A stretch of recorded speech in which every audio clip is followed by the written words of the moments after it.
Hey there guys, Luke here with the Outdoor Gear Review. I hope you're all doing well.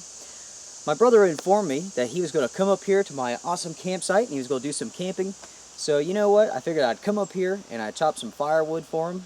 He's going to be bringing his kids, so I figured that, you know what, I'll make this a little bit easier, you know. It always helps to have a good pile of firewood ready to go.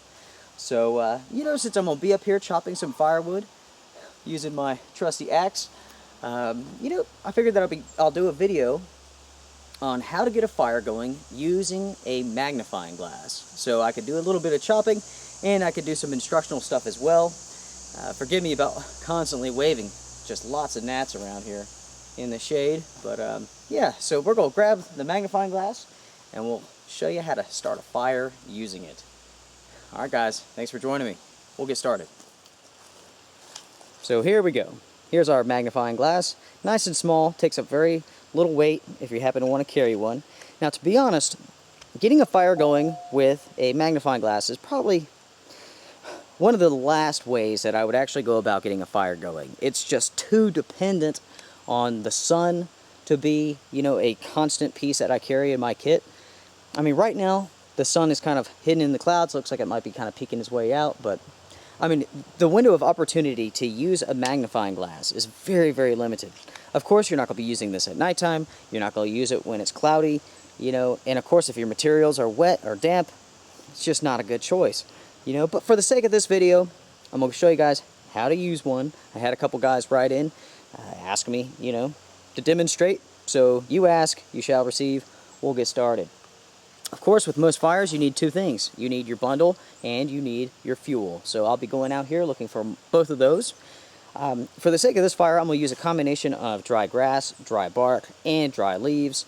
And I'll have a small pile of twigs and stuff like that to fuel the fire. So while we're waiting for the sun to kind of pop its head out, we'll see what happens here. I'm going to go ahead and collect all that and get it ready. I'll do that now. Okay, take my bundle here, I'm going to crump up a dead leaf right into the middle of it. Then I'm going to take my magnifying glass, and as you can see here, I can focus that light. And I'm going to focus that onto the smallest point I possibly can. And as you can see there, I have smoke, some burning, not ready to blow on it yet.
Once you have lots of smoke, you can blow on it harder.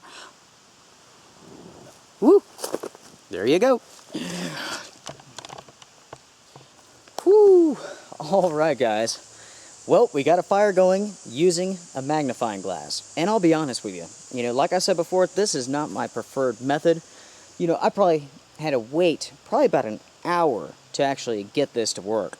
And that's just because you have passing clouds. You know, as soon as the sun would come out, another cloud would come. And the next thing is that I'm in direct sunlight. It's about 80 degrees today, and it probably took about 20 minutes to gather all the material and to get that bundle and get it going. So, I mean, I am drenched right now, absolutely soaked. So, you know, if you were in a survival situation and this was your only tool, fine. But, you know, if you're out backpacking or whatever, you know, it's a completely different set of circumstances.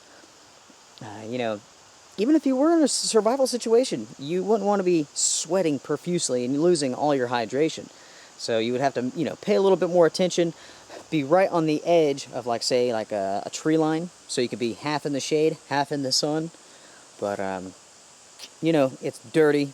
It takes a while, and I'm not sure how good the video was, you know, showing you guys what I did there as far as my bundle goes.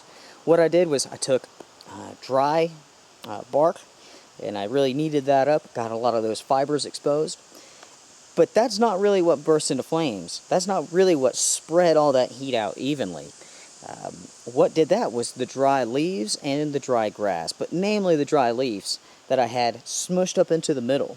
As soon as I got that going, it kind of spreads out and kind of connects with all those fibers behind it.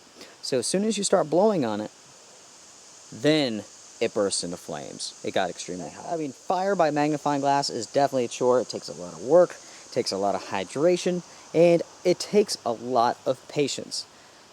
Lots of patience. That is fire with a magnifying glass. Guys, thanks for tuning in. Be well.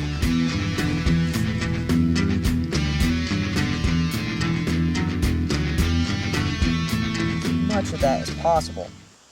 Kind of go around in circles around the edges once you kind of get them going a little bit.